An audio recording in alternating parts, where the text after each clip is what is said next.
If you could talk to one ancestor from 100 years ago, what is the one question you would ask them? No history, no family, just avoid where your roots should be. This is Oliver's reality. Abandoned as a baby, his only connection to the past is an old, heavy brass key. DNA tests offer him meaningless percentages, but no names, no stories. He's a man without a shadow, desperately searching for who he is. But one day, that old key clicks into a lock he never knew existed, a forgotten safe deposit box in the vault of a long-since closed bank. Just a single peculiar item, a leather-bound tube, inside, no treasure, no money. And within that tube, a hand-drawn map of a town that, according to every GPS and modern map, simply doesn't exist. Driven by a lifetime of questions, Oliver follows the map's faded coordinates. He drives for hours, then walks for miles, until he stumbles upon a place lost to time, Oakhaven. It's a town that feels alive, but not in the way you'd expect. The air is thick with history, and the past isn't just a memory here. It's a living, breathing neighbor. The map in his hand, which he learns is called The Living Lineage, begins to glow with a faint, warm light. As he walks down the cobblestone streets, a name appears on the parchment right next to an old blacksmith shop. Thomas Thorne, 1842. And then he sees him. Not a ghost, but a shimmering, biological echo of a man hammering away at an anvil. The figure of Thomas Thorne looks up, catches Oliver's eye, and gives a slow, knowing nod.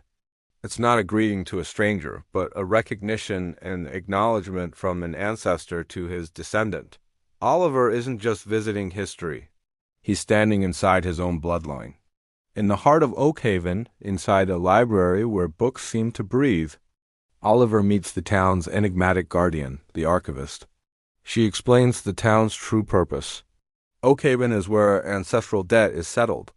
You aren't just you, she tells him, her voice echoing with the weight of ages. You are the sum of your ancestors' choices. Their unkept promises, their hidden crimes, and their secret loves are all written in your very marrow. Oliver finally understands why his history was a blank slate. He wasn't just abandoned, he was erased.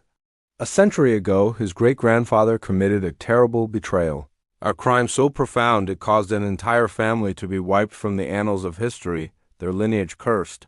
The reason Oliver's DNA tests showed nothing was because his bloodline was locked, sealed by this ancient debt.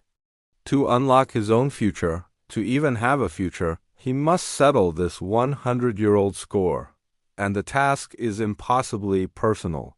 He must find the living descendant of the family his ancestor wronged and return a stolen heirloom, the very same heavy brass key he has carried his entire life. The search leads him back to the modern world, a jarring contrast to the timeless streets of Oakhaven. He finds her a struggling artist living in a cramped city apartment.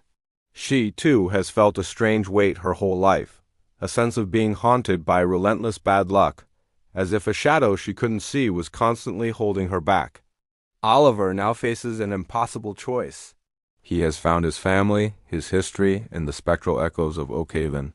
He can walk among them, talk to them, learn from them. The town has filled the void that has defined him. Giving up the key means giving up all of that. Oakhaven will vanish from his perception, the connection severed forever. He will be ordinary again, just another man with a forgotten past. To give up the key feels like being abandoned all over again, but this time he'd be abandoning himself. Yet he realizes a profound truth. By clinging to the past, by keeping these echoes alive in his world, he is preventing her future and his own from ever truly beginning. The debt must be paid. Oliver stands before the artist, the key resting heavily in his palm. He doesn't explain the ghostly towns or the ancestral curses. He simply says, "I believe this belongs to your family." He holds out the key. As her fingers close around the cold brass, a strange warmth floods through him. In his pocket, the living lineage map, once glowing with names and places, turns to simple blank paper. The echoes in his mind fall silent. He is alone again.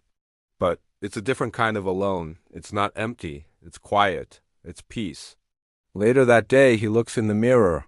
For the first time in his life, he isn't searching for his grandfather's eyes or his great-grandmother's smile. He's not looking for anyone else. He just sees his own reflection, clear and complete. His story isn't written on an ancient map anymore. It's his to write, starting now. Thank you for joining us on this journey. If you love stories that explore the deep connections between our past and our future, make sure to hit that subscribe button and ring the bell so you never miss an episode. I'll see you in the next one.